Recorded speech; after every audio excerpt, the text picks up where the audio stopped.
Welcome back to another technical deep dive here in the debug zone. Today we're tackling a big question and breaking it down with insights from other users. Hopefully this clears up some misconceptions and helps you get the answer you need. So buckle up, stay a little curious, and let's jump right in.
And that's a wrap.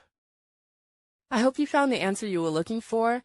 If you did, take a second to hit that subscribe button. It really helps out. And let me know in the comments which solution worked best for you. See you next time in the debug zone.